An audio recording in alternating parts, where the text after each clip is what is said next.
moving back here on island, there's just dogs everywhere you look, like suffering on the streets with no veterinarian for a long time. There's no consistent access to spay neuter. And it was just me and my friend volunteering at the time, Ruby. And we were just like, do we help? What do we do? Do we just tell people, sorry, we're like a spay neuter clinic, good luck with your dying dog? Or like, I don't know. In your situation and what the challenges that you face is very practical, right? Yes, you're trying to provide the best care possible, but sometimes that's not practical and you need to meet people where they're at in order to get anything done.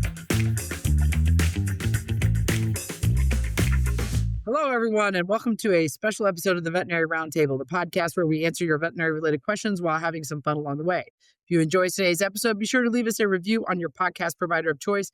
And if you have any feedback to offer to improve the Veterinary Roundtable, let us know. Right.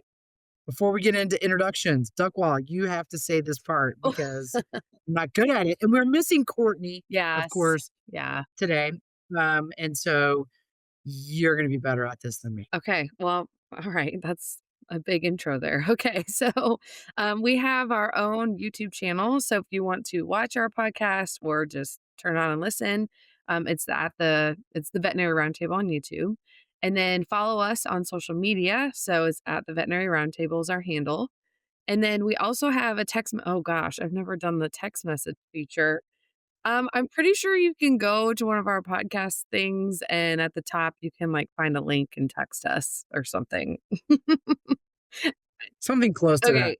Courtney usually does that part, but she's stuck at the clinic. So yeah, that's not gonna happen today. Well, let's jump into it. First off, I'm Dr. Ashlyn Duckwall. I'm Dr. King. And we have a special guest here. So she has always dreamed of becoming a veterinarian, but doubted whether she was smart or emotionally strong enough to pursue it. Instead, she built a 10-year career in human medicine as a nurse practitioner, working in settings from ICU to hospice and completing a palliative care fellowship in New York City. In 2012, a spontaneous move to Saipan introduced her to life in the Pacific and the island's stray Boonie dogs. She brought one back to the mainland, moved around, and eventually returned to Guam in 2018. During her first maternity leave, she founded Boonie Flight Project, which has since transported over 700 island dogs to homes across the U.S. She became board president of Guam's only animal shelter, helped open a spay-neuter clinic, and moved back to Saipan, where she founded the Saipan Humane Society, a nonprofit clinic providing veterinary care in a region with no full-time vet. In just 1 year, her clinic served over 6,000 pets. She also works as a animal health manager to the local government and serves as director of National Pre-Vet Club. Now completing her master's in shelter medicine from the University of Florida, she is headed to Washington State University for vet school, committed to returning home to serve Saipan's animals for years to come. Please welcome Lauren Cabrera to the Veterinary Roundtable. Hi. Thanks for having me. Yeah, so happy you're here. That was a very heavy loaded bio, and we can't wait to dive in more. Great. I thank you so much for having me here. I love listening. Absolutely. First of all, I want to say congratulations on getting into vet school at Washington State. That's amazing. Very excited. Yeah. Yes.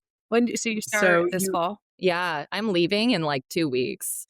Oh, wow. Yeah, start mid-August. Okay. So it's crazy. It's very real. It feels very real now.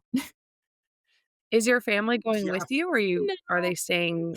Okay. Oh, that's going to be hard, but you'll be great. Yeah, it'll be tough, but they have such a great setup here. I have 2 toddlers, and a husband, and a bunch of like animals. So yeah, we have such a good support system. We just can't leave it. Yeah. Yeah. Yeah. I mean, we were just saying before it started, but that's your true background. That's no like filter or anything back there. So that's pretty awesome. It's pretty nice. You really can't beat life here. Oh man. Some people.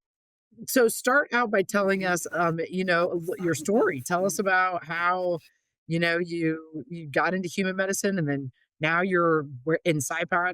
What's going on? Like, how did all this come about? So I always wanted to be a veterinarian, like many people. But then I realized that, there's a lot of heavy stuff that comes with veterinarians. And the most heavy stuff I was concerned about was euthanasia, of course, but also like not being able to provide care to people's pets if they couldn't afford it and what would they do. Um, and so I was like, well, I'm just going to go into human healthcare where billing is like this mystical thing that I don't know anything about. And I can like go to work and leave and make money to have horses. So kind of how I ended up there. And also I was really scared of like organic chem and, the physics. Did not need physics for nursing school. So yeah. That's interesting. You didn't need it for nursing, Yeah. but it makes sense because you don't use a lot of physics at all in general in life. So Thank anyway, God. Yeah. yes, So I wanted to make sure I liked human healthcare. I became a nursing assistant. And then I went to nursing school and then I became a nurse practitioner. So I kind of like went through all the nursing roles. Yeah. And then, moving back here on island, there's just dogs everywhere you look, like suffering on the streets with no veterinarian for a long time. There's no consistent access to spay neuter. So our dog to person ratio is like 1 to 2, which is a crazy ratio for most places. Um, so yeah, I was just like heartbroken and went through phases of trying to help the dogs. that's Yeah. that's wild. That's so many. Is there like on the island? Do like people interact with these dogs? Are they just kind of off on their own? Like, what's that kind of? Yeah, pet ownership is different here. You have like the more traditional pet ownership like you see stateside, but then there's also a lot of free roaming dogs. There's a lot of people from different places all over the world and different cultural backgrounds here. So there's a lot of free roaming dogs all over the world. Here's no different. So there's dogs you'll see with collars that look terrible. And you're like, well, somebody put a collar on you. I don't must you have thought they owned you at some point. So yeah, it's really interesting. Like just driving down my road, I always come across maybe like 10 to 15 dogs in the span of like a minute drive. And they all belong to certain houses, but they just like stay in the middle of the road. That's so fascinating. Yeah. Okay. I can't imagine. Can you imagine that like- that was here? It's like goats. Like they're just Yeah. everywhere. We have goats in the middle of the road too. Yeah, exactly.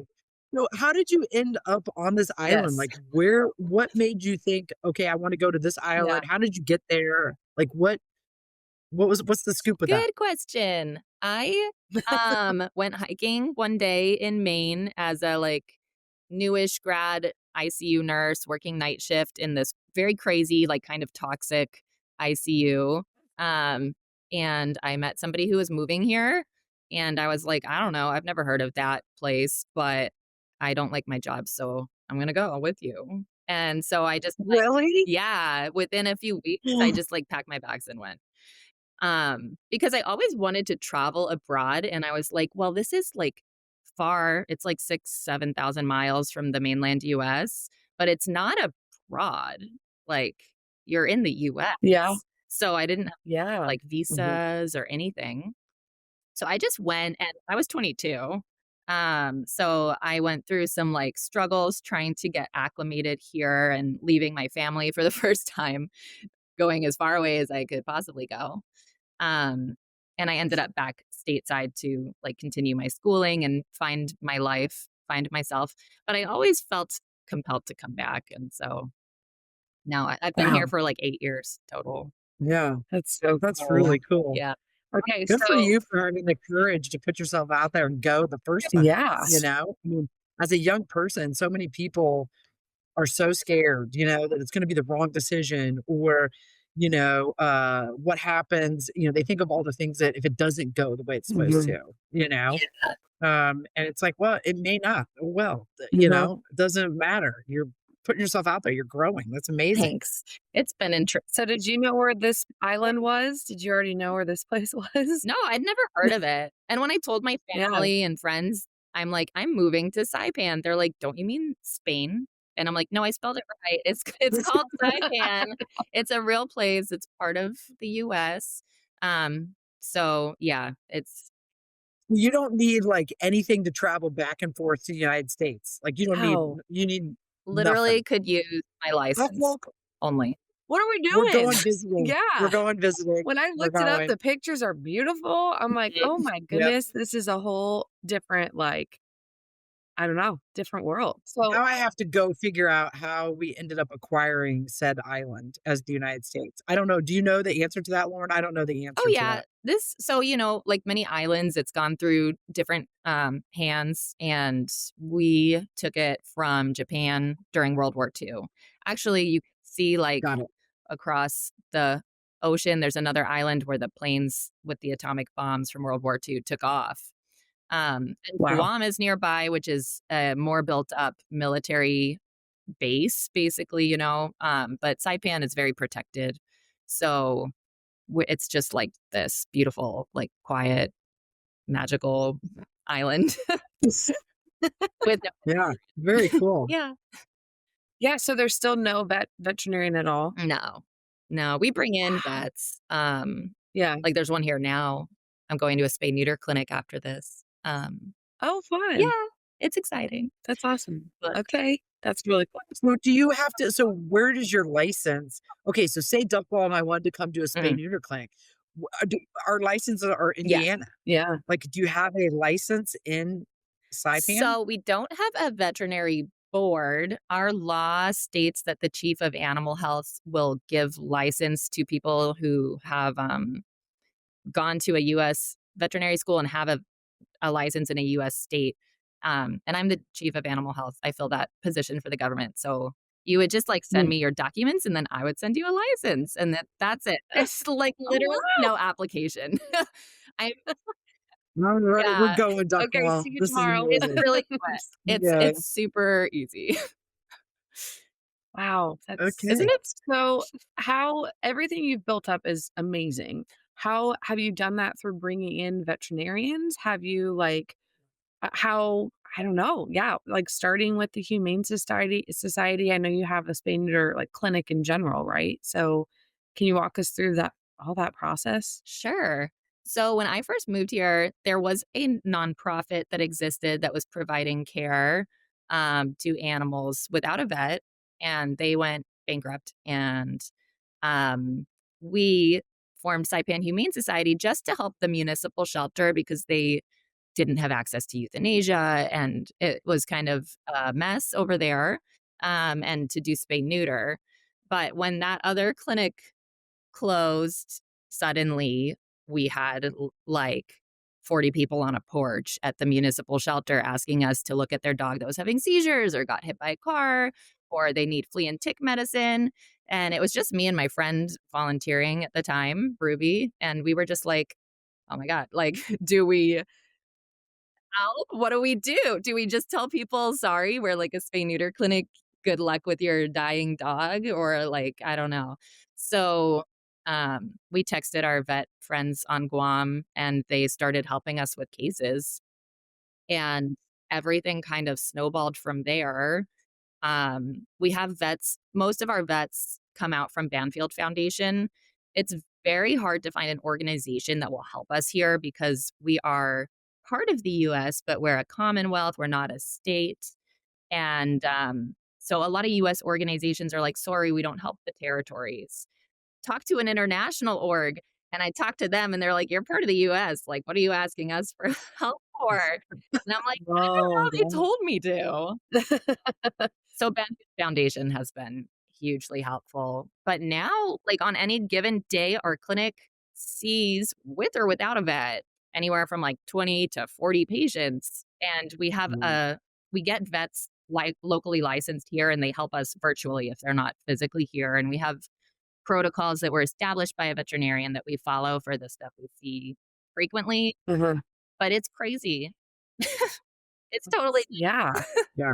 yeah. That's so wild. You have so much experience going to vet school. I feel like vet school's gonna feel like nothing to you.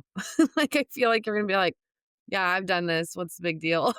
Why do people say this is so hard? Yeah. It's gonna be a big culture shock, I think, Yeah. because Yeah. That it's could be, yeah. because you know what? I could see that, like, in your situation and what the challenges that you face is very practical, right? Like your solutions, you have to be very practical with your solutions. Yes, you're trying to, provide the best care possible, but sometimes that's not practical and you need to meet people where they're at, and in order to get anything done. And although I will say, coming out of vet school, that's going to be a real plus because I think that that skill, there's a lot of students over maybe the past 6 years that haven't developed that skill because they've been in our culture, which is like everybody will do anything all the time. And now you're starting to see that shift a little bit.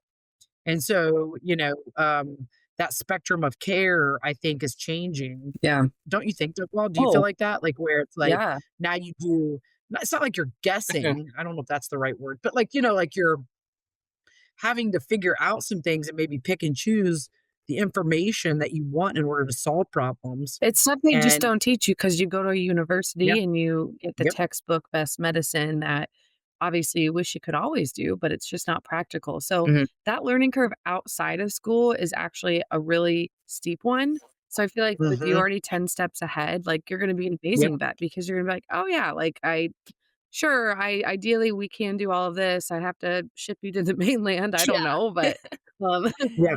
I think it's fascinating. I think it's gonna be great. Thanks. I It's hope gonna be so. yeah. It's interesting Yeah. because a lot of times, like, when I'm seeing a patient, I'm like, "Well, you could have so many things. You're here for, like, poor appetite and vomiting or Mhm.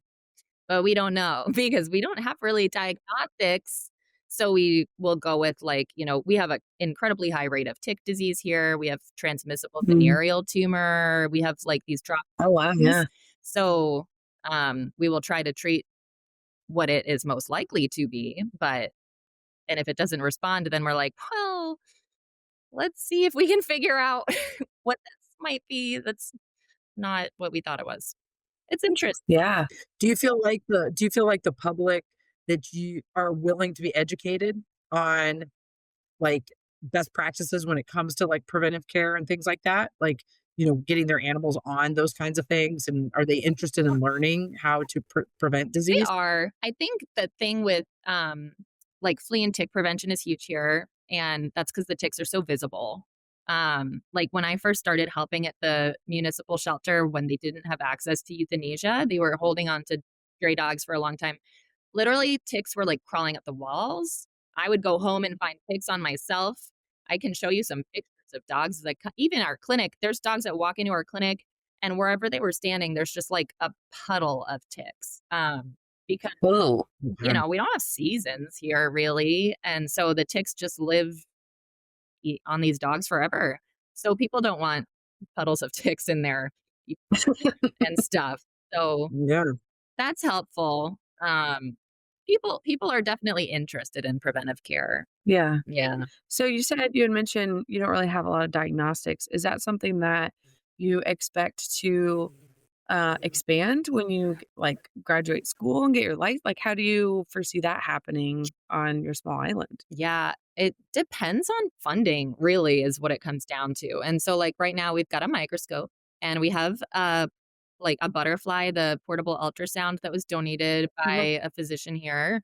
And we've got like a stethoscope and ourselves, and that's Mhm. it. I would hope to get an X-ray machine someday, and I've looked into, like, blood analyzers and stuff, but you have to have the rotors frozen, right, is what I've heard when you ship them, and that is not possible here. So, if I Oh. was to Right. get that, I would probably have to send it to the animal shelter on Guam and then, like, mule it over or, like, overnight it or, like, ship it on this tiny plane. It's, like, this whole thing, and it gets very expensive. So then it Wow. becomes Yeah. like, Yeah. okay, this is so expensive.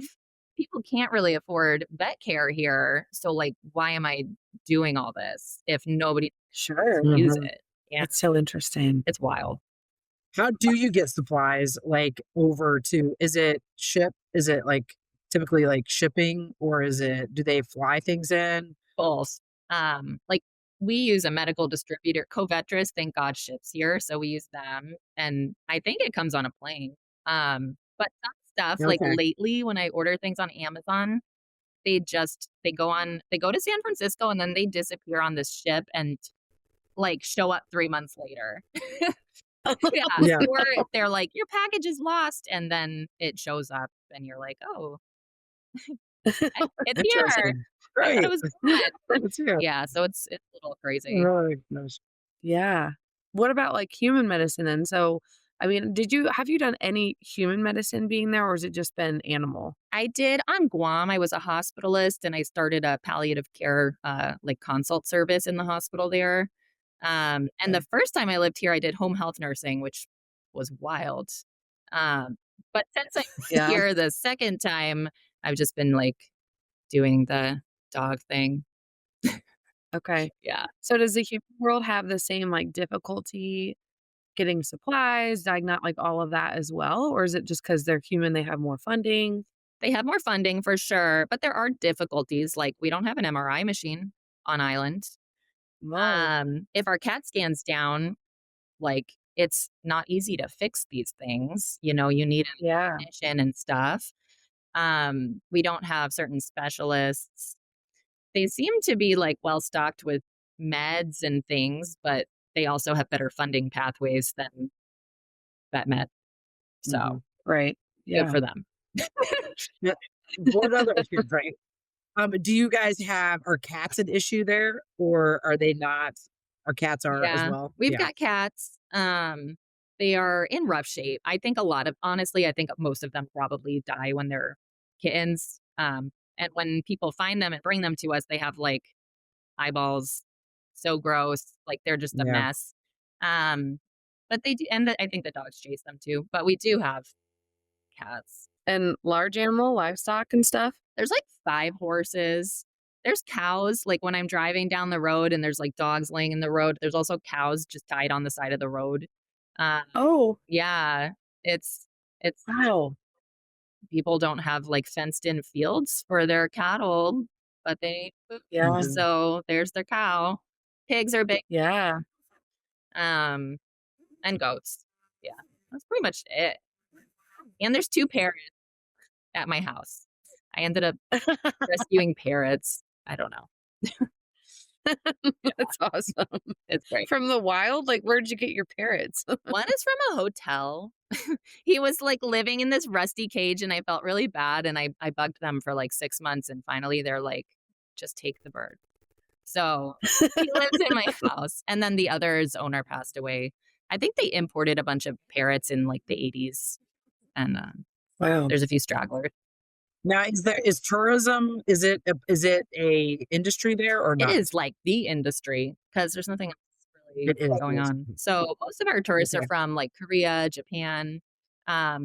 There's been you should go down like the Google rabbit hole of like the recent casino. There's been like a history of scandals that pop up and kind of fizzle out, and the economy booms with the scandals and then dies. So there's like this half-built abandoned casino that was at one point like the highest grossing casino in this part of the world, and people would like fly in from jets from Oh, wow. to go there, but it was always empty. So it was like, what's going on here? This is Yeah. weird. Yeah. Yeah. Exactly. So Wow. it's interesting. Fascinating. Yeah, our economy's on the like downturn now. Well, I mean, it's like that here in the United States too. I mean, stateside. I mean, you're starting to see like veterinary visits, the number of veterinary visits slow down. So growth is harder to achieve. Mhm. You're starting to see some of that kind of flush itself out as well.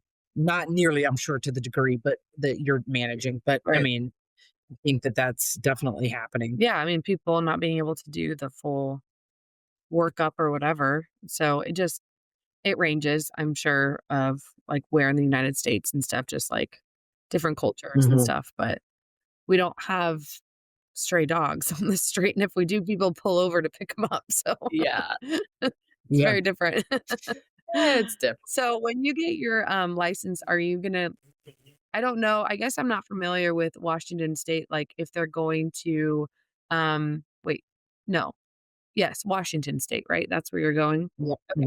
Mhm. Yeah. Not are you going to, like, track, quote, unquote, "all species" and then bring all of your knowledge back? Or are you just going to focus on the small animal realm that you've been a part of? Or yeah. I'm gonna do all. They actually don't have tracking, Yeah. so that's good, I Okay. for me, Okay. because when I return, I will be, like, the state vet, but Mhm. I'll basically kind of like what I'm doing now, I work for the government doing vet-like things with a vet virtually helping me, and then I help at the nonprofit clinic and try to keep them alive, it's hard. Mhm. Okay. I'll just be doing the Yeah. same thing, but with, like, skills and knowledge, and the ability to sign health certificates, which is huge here. Oh. Yeah, Yeah. huge. Like, Ah. people have to leave their pets behind or completely change their travel plans because there's nobody to sign a health certificate. Um, Yeah, how do they can they even how do they get their pet off if there's nobody? they have to wait until a vet's here, and then I have to do Ah, all this stuff, and it's really annoying. But it'll be less annoying if I can just sign them and not have to coordinate, like, their whole yeah. plans with them. So Mhm. what do you do about rabies and rabies vaccines? Do you guys have rabies problems there? We don't have rabies. Oh, okay. Yeah, not that we know of. Guam nearby is rabies free, and so is Japan. And we can become like officially rabies free once we have a vet. And our quarantine facility got destroyed in a typhoon, and I'm trying to rebuild that with FEMA Oh, funding. So hopefully that works out. I don't yeah. know. It's Wow. rough shape right now. That's yeah, that's a lot to have to I mean, there's a lot on your shoulders, but Yes. Yeah, Wow. it's Yeah. interesting. so what made you like say, okay, I obviously you have a system, right? You've been doing this for a while. What made you finally like just say, all right, I'm gonna go to vet school now and go back to school? Probably. So I was thinking about it for basically ever since I got to Saipan in 22 and torturing like my vet mentor, my primary mentor, just like bothering her like should I do it? Should I not? What do I do? And she helped me walk through it a few times and then she's like, I don't know. I can't.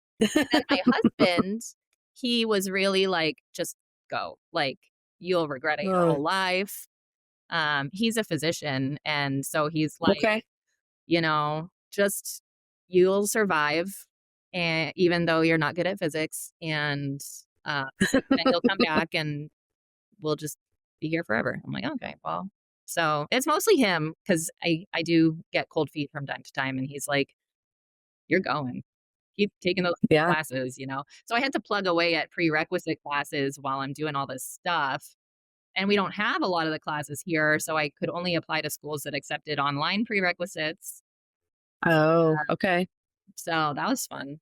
Well, it will feel like I'm sure you're gonna question yourself and be like, "Oh, is it really worth it to go?" But I agree with your husband. Like, it's gonna go by really fast. Uh-huh. And so, especially that first fall semester or whatever, and you're gonna be like, "Okay, like I can do this." Yep. And so you just gotta keep telling yourself, like, you know what? It's such a short time period, even though it feels like forever, when you're going through it, but it is a short time period and you're going to turn around. It's going to be over and you'll be so thankful that you did it. Just keep focusing on what it's all going to look like once you're done. I hope Yeah. so. And how much you're gonna be able to do at home, like coming back home. Yeah, Yeah. like the things that gets me here the most is like people bring in a dog with Pio, and we're like, oh, well, there's a vet coming in 2 weeks. So if your dog is alive and stable for surgery, maybe we Right. can help it. Or dogs come in labor, and we're like,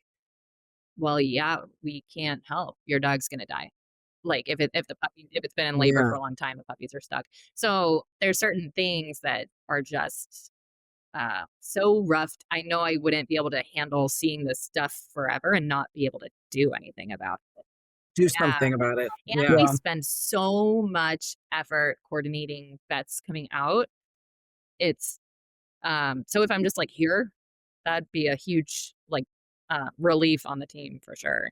Well, and then the vets still keep coming out to provide additional support, but it's like just gravy, Exactly. you know? Before we get too far down the road here, the thing we have to ask about is this whole we got a couple of things. I got a couple I of do things we too. gotta I ask bet you're about. going to bring up what I'm thinking.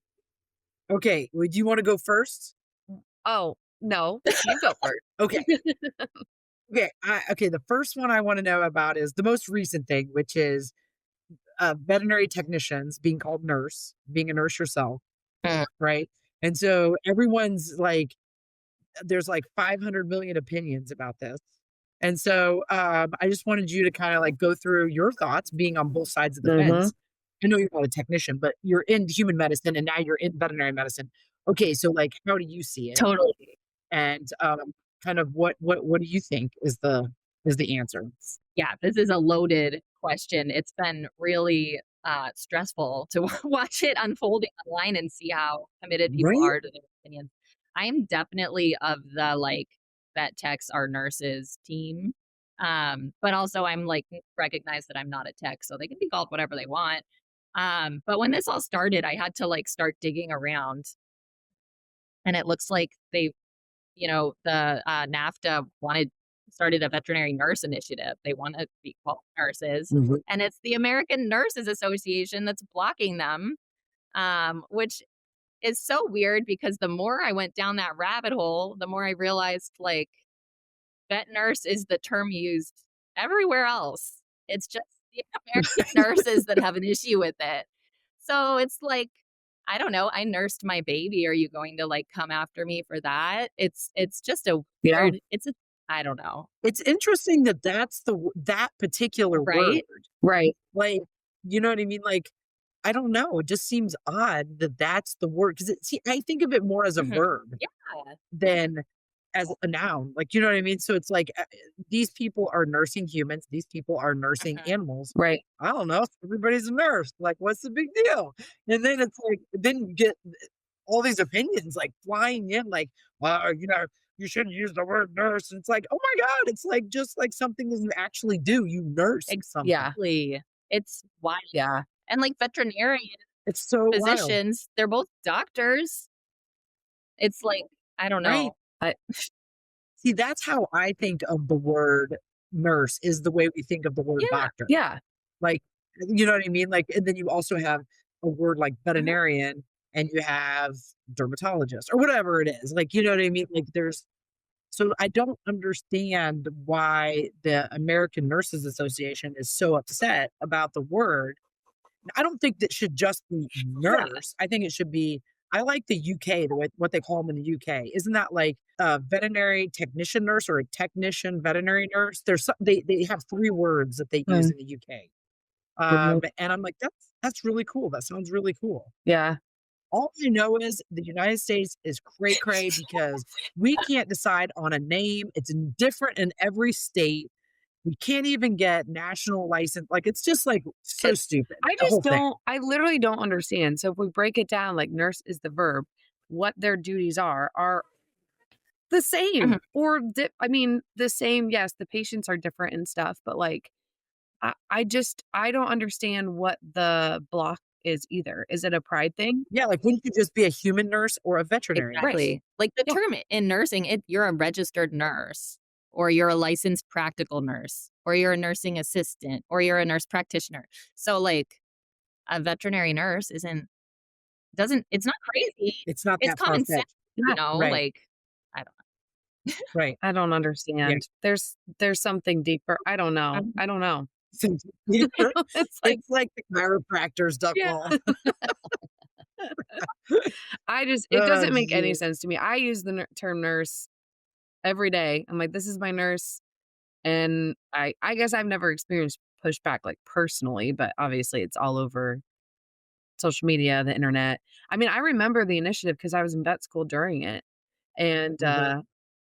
I didn't follow it, the details to know like, is it still going? Did it stop? What happened or whatever? I just assumed the new term and kept moving on with my life. So I don't know. But That works. Yeah. yeah. All right, Duckwell, what were you going to ask about? I just What's your hearing all hot take? this, you gotta yeah, you had to come across your mind too, the VPA stuff. Oh yeah. Wait, I didn't hear you talk well. Say it again. The VPA stuff. Oh, yeah. That was my other thing. Yeah. Okay, glad you hit on Yeah, that. yeah, Okay, yeah.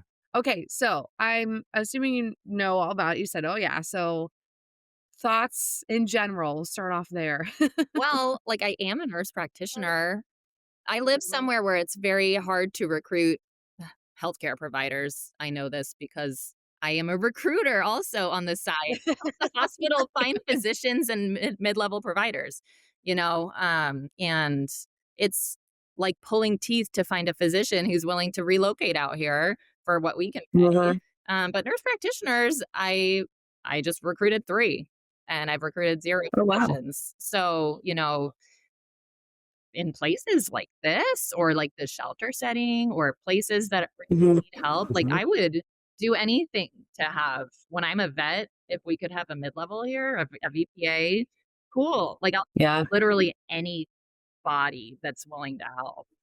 sure. Because right now, like people You don't have anything. You don't have anyone. and it's gonna be Anyone, worse when I'm a vet, anyone. and it's already bad. Like, people it's a small island. I get calls, text messages, people find me on Facebook, they're like, "Hi, Miss Lauren." Uh, on Mother's Day, the CEO of the hospital, the human hospital, texted my husband because one of their nurses' cats was sick, and I was like Oh, we had this whole, like, ethical conversation, like, my husband and I, do I reply? Do I not? What do I do? Like, yeah, having boundaries is so hard. So yeah, if somebody wants to send a VPA here, we will take it. right. Please, Yeah. you know? Mhm. Yeah. Yes. Yeah. I mean, that makes sense because you literally are grasping at like, you're grasping.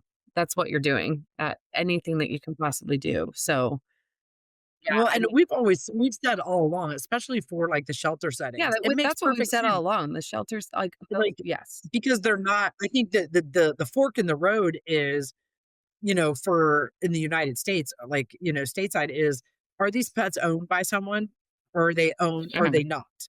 So if you're working in a shelter setting, then it does not matter. Like, have at it. Do it. Get yeah, like Mhm. get as much work done as you can, using the tools, meaning people and tools that you can. It's when they become client mhm, owned that the veterinarian's license mhm, becomes an issue, because in the states on stateside, I feel like people are so mhm, litigious that it's a different environment. Like what you're living in is people just needing care and like being okay with whatever the situation is and everybody doing the best they can and getting the care that they yeah, can get. In the United, I feel like stateside, it's like totally like the veterinarians are gonna get, uh, you know, their ass handed to them if a VPA, if they're managing 6 VPAs or 3 or 4, however many Yeah. they are, and somebody ends up doing something that they shouldn't, and it's the veterinarian's license on the table. I think that's the thing that did it for me was the veterinarian's license being on the table. And then when they talked about omission, if the VPA omits something, forgets to do something, then it's the veterinarian's fault. And I'm like, okay, well now I have to really pay attention. Mhm. Like I'm not just super I'm basically like on someone's shoulder. Well, what's the point of mhm, that? Yep. yeah, Versus how you guys are operating on the island. You're like, help, get this stuff, like Yeah. people are going everywhere and and it's like that's what you got to do. And that's how I could totally see it working that way. Yeah. it's so neat. Absolutely. And, like, as a nurse practitioner, so autonomy is different in different states. Some states require you to have, like, a collaborative relationship with a physician, some don't. When I was a hospitalist, like, I would have a physician assigned to me for the week, and there were days that I didn't talk to them, and I'm just managing these sick hospitalized patients, but I'm like, "Well, these are all, like, there's nothing too complicated going on here based on, like, my training and then there's other days where I would pick their brains and, need help figuring out what is going on with this patient.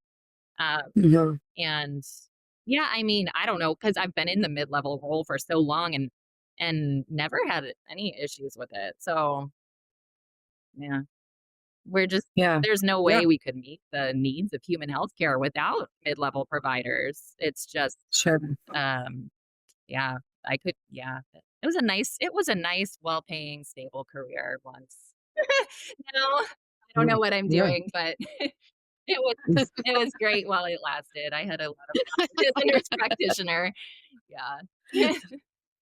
Do you have or do you have techs or vet nurses or whatever you want to call them? Do you have them there at all or no? So, If you don't have a vet, I can't imagine. yeah, Ruby, who started the Humane Society with me, she's in the Purdue's vet nursing program. And when she Oh, graduates, I need to write a law because there's no laws that recognize technicians or give licensure to technicians. So, yeah, Wow. we'll make one for her, basically. That's awesome. That program's Yeah, great yeah. too. I mean, she's getting a great education amazing. through that. So Go Purdue! Woo! yeah, that's right. She needs to That's come. really She needs to do awesome. like clinical rotations and stuff. She needs to come to Yeah, the can I clinic. send her to you guys? She's like, Yes. oh my Yes. God, that would be She's here, right? She's doing it here now? no, she's like here. Well, not in the ocean. Oh, okay. She's doing the remotes. She's doing the Yeah. remote Oh, right. program. Okay. But So she needs access to yes, and things so when we she don't have. Mhm.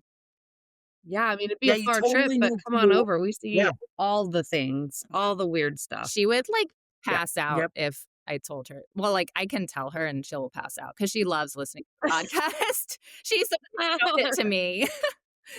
Oh my gosh, that's No, that's awesome. awesome. Yes, totally. Mhm. She totally needs to get in touch with us. We will have her over Yes. for her internship. We'll figure out a place for her to stay. She needs to come and do it here. And then she could go to Purdue, like to see Yeah. That'd Purdue, be like where so cool. Yeah. Amazing. like her That'd be diploma's so from. Take a picture with at Purdue. It'd be so I cool. love Oh my gosh. We can have her on the We'll podcast. take her under then. our wing. Yeah, that's she's right. like the only reason that I am like survive here and the only reason that I can Oh, leave and know that the clinic will still function. She like yeah. handles all the complicated stuff, with patients, but she handles like coordinating the clinic, coordinating the vets. She's Wow. just an amazing person. So Is she from That is there or is she awesome. from somewhere she's from else? Hong Kong. Oh, okay. And she Okay. ended up coming here to work in the like hospitality industry. And then I met her at a spay neuter clinic with another organization. And then everything kind of just like snowballed from there. Yeah. Yeah. I'm telling you, the technicians that you find like that they will be your right hand man. I mean, they will make you so much more efficient and effective, Yes. and you will be able to do so much more with people like that by your side. So Mhm. that's really Yeah, cool. Yeah. That's wonderful. amazing. I would be lost without her. So, like the setup, Very cool. can you like describe? I'm picturing so many different things. The setup of your clinic. What does it like? What does it look like? How? I don't know. Like, I'm just so intrigued by all of the culture that you're in. Yeah, So, it's cool.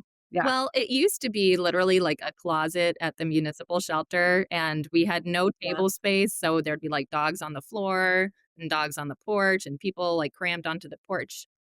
But Banfield Foundation helped us secure a clinic, which is a Okay. Oh, actually. house, but they moved out and we made it into a clinic. Uh, Oh, Cool.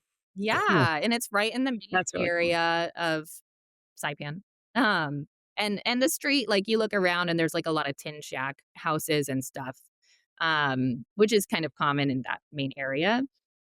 Sure. And there's random dogs on the street, and then it's just like a one-story house. You walk in, there's the wellness waiting area and the reception. If you're there for like vaccines or flea and tick, you literally just go and get it at the front desk and leave. Okay. Because we don't have the bandwidth to like, but the staff looks and if an animal looks like not well, they'll ship them to the other side, which is our sick waiting area. And we have 3 exam rooms. Right now, during like the spay neuter clinic, we have to maximize all of our space. We kind of like change the setup and we put like the drug lady in the bathroom with a table and it gets interesting, but it works. Yeah, Yeah. it's That's So how many spays do they do in a day? How many procedures do they do in a day when they're doing the well, clinic? we look for if somebody's coming for a surgery focused visit, we shut down everything else and we try to do like 40 a day. And a lot of them are big girl spays. Like we have, and everybody Well, bleeds, so it has to be like somebody who's, okay with doing 10 female dogs a day that are boozy type of thing. Yeah. Yeah. We had one vet last year though come and she was doing like 60, 70 a day. And I was like, what is this? Yeah. This is crazy. The support team to help, thank God, because it would have been hard to keep up with. But yeah. Wow. That's Do you feel like you're making a dent in the population with now that you've been doing the spay neuter clinics? Do you feel like do you guys do a census to know, okay, we're starting to see a decrease in the numbers of the of the animals? So in 2014, Humane Society International came out and counted. There were 21,000 dogs. And on Guam, there were like 60,000. Oh wow. Yeah. So they went back to Guam this year and counted. We're waiting for the results, but they taught us how. And so we're going to do it here. So there's okay. not been anything since 2014. But there are people have told me, and I agree, there's noticeably less dogs. And I think it's partly because I helped start a euthanasia program at the shelter so they can actually take dogs off the street that are sick and put them down. Mm-hmm. But we've done like 13 or 1,400 surgeries in the last 2 years. So Wow. that helps. Yeah. That's Yeah. awesome. Yeah. Oh gosh, yeah. Wow. Absolutely. That's fascinating. Yeah. I did it. I wonder if is it a similar cult? I guess it doesn't matter if you have a spay neuter clinic, but I did a mission trip to Nicaragua in vet school, and our goal was like to spay and neuter anything we could. So we were like on the side of the road, the dirt road, setting up a tent and like I love under a tree with flies dripping down and just doing what you could, right? Because it was a similar, I don't know if I want to say culture, but like dogs were just everywhere. Mhm. But they were actually more hesitant for the neutering than they were spaying. So I don't know if that's something that you experience too, if it just doesn't matter because again, you only have this one option.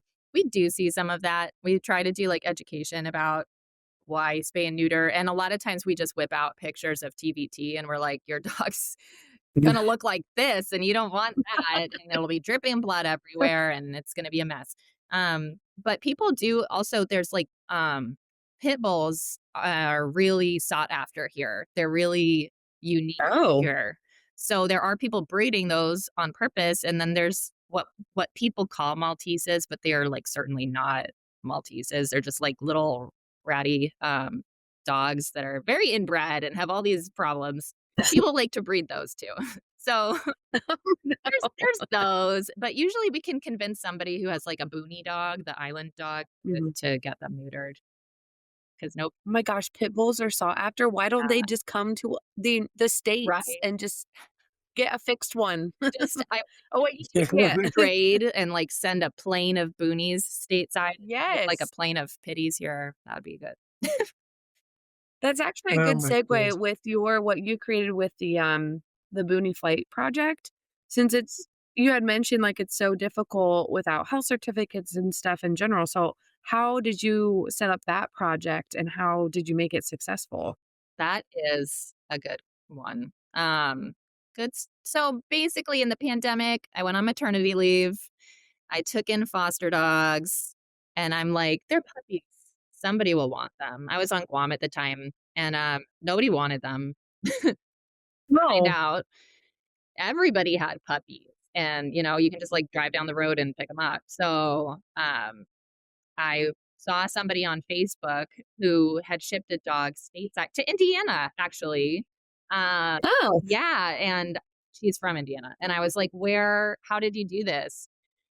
United Airlines is our only domestic airline, and they stopped shipping pets in 2018 when a flight attendant told a passenger to put their Frenchie in an overhead bin and it died. Um, Oh, I remember that. I remember uh, that story. it has Yeah. ruined our lives, honestly. Oh Because gosh. after Yeah. kind of pet shipping, so at the time, there was a pet shipper who would charter entire airplanes. And we became friends with her and started just like shoving dogs into all the unused space on the planes. And from Guam at that time, but we would ship off like 20 to 40 dogs at a time to Wow. rescues, even Yeah. to individual adopters. And yeah, everything just kind of like snowballed again. And suddenly we're shipping all these Yeah. dogs. Now they don't charter planes anymore because it's too, like, the aviation industry, finding a private plane to come all the way out here is very expensive and impossible. So, yeah, we have to send them from Saipan to Guam on one airline, from Guam to Tokyo to Canada on another airline, and then they have to go on another airline to, like, Seattle and then where they're going. Wow. Oh my Yeah, gosh. because we cannot use a foreign carrier because cabotage law, you have to use a Oh, US-based airline between 2 US ports, and we are part of US. okay. Yeah. Right. So there's everything you never wanted to know about pet shipping from here. It's like a nightmare. It's such a nightmare. Yeah. Are you still doing it then, or is it has it subsided? I'm still doing it.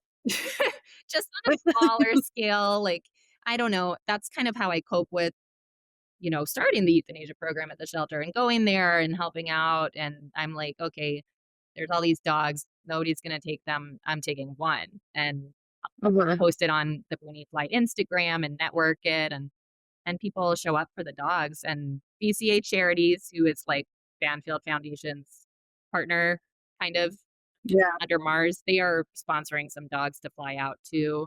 And they actually Okay. keeping Finn, this dog rescue guy from Instagram, out here to help fund some flights too, which was nice. It's nice to have a win instead of see all these like wonderful dogs just getting put down all the time. Does the government subsidize the care, like, for them, or are they paying for it out of, like, do they pay for it themselves? So our clinic is low cost. It's like super rare that a bill would ever be more than $100, even if, we're doing a whole lot of stuff. Uh, Mhm. so, and spay neuters are like between $0 and $75, depending on what you can do. We did have government funding at one point, and we don't now, but we hope to again someday. It is hard to Yeah. make ends meet. Our staff, the minimum wage here is $7.25. Our staff don't make a lot of money. I don't get paid by the organization, uh, and most of our money is from flea and tick meds. Banfield Foundation gives us in kind flea and tick meds, and we're able to sell them for a small fee at a high volume and survive. Yeah. Wow. Yeah, absolutely. I wonder what Ruby would think if she came to our clinic and saw the difference. Yeah, it's Oh my gosh, it'd just be so wild. yeah. I'm just thinking about all the fees and stuff and people complaining about our prices, and I just can't. Anyway, it's Yes, different. it is. Well, and I think it's interesting because it's just, the objectives are the same, but yet they're Mhm. different, Yeah. and so you've just done an amazing job figuring out how to make a difference, Mhm. you Thanks. know? You've got to be exhausted. You look I was amazing, gonna say, and don't look. you have all kinds of I energy, know. It's and 3 shots. I don't know how you're doing it all, you know? With toddlers. How old are your toddlers? 3 and 4. Oh my Wow, gosh. that's Mm, amazing. I've got childcare a That is is a amazing. I've got a freezer. 2-year-old in some months, and Oh, I'm really? exhausted. Yeah. So, I don't know They're how a you're doing it. trip. Um, we have a nanny. That's Oh, that's that's great. how nannies are That affordable helps. here. That's why my family's staying here. I'm like, "We can't afford childcare stateside. That's crazy." Yeah. Um, Yeah. Yeah, it is but our crazy. nanny, Oh. like, she takes care of me, she takes care of the birds, she takes care of our kid, like, and she left her family behind to come here to work a long time ago, and she's like, "Go, you'll be fine. I'll take care of the kids." I'm like, "Okay, Oh. thanks." Yeah. Yeah. You have so much Um, support. It'll be great. I hope. Yep. That's Yeah. amazing. It'll That is amazing. Well, what are some what in closing out the podcast today, what is something that you would tell people that, maybe are not sure whether or not they should be going to vet school, or maybe they think they've already chosen what they should be doing and are having second thoughts, want to go to vet school, and what would you tell them? Just do it. Like, life is long if you're lucky, and you can have many lives in one life. Like, I'm 30, but I see people on, like, this Facebook group of pre-vets being like, I'm 26. Am I too old to go to vet school? And I'm like, you're fine. And I feel like, okay, I'm 35. I'm going back to vet school. People always tell me, oh, there were people in their 40s in my class or 50s. And I'm like, cool. The prerequisites aren't fun. That's what kept me from doing it for a long time. But just like do it and go or try. Mhm. I think it's That's cool right. to show and discuss all the avenues that we can use with our career too. Total. And Yeah. you're just starting off in the education or getting your license, and look how much you've done. So I think it's so cool to show people and talk about it. Like, you don't just have to go to school and grind it out and then grind out in a hardcore clinic and never have a life. Mhm. It doesn't have to be that way either. There's just so many broad options out there. So it's just a good perspective for everyone interested in everything. Yeah. So Yeah, and thanks for all you're doing there, all the stuff you're doing for the animals and for the residents and the people and everything, and it probably a lot of times feels like it's going unnoticed, but just know that, it's appreciated. It's really a really neat thing. yeah, Thanks. I appreciate yeah, that. it's wonderful. Keep doing it. Keep going. Keep doing I it. have That's no right. choice now. I'm so deep in it. Yeah. But it's awesome. I love it. Good. Yeah. That's so good. All right, well, thank you for joining us today. Duckwall, do you wanna read the outro? I Do you have the sure outro? do. It's right here.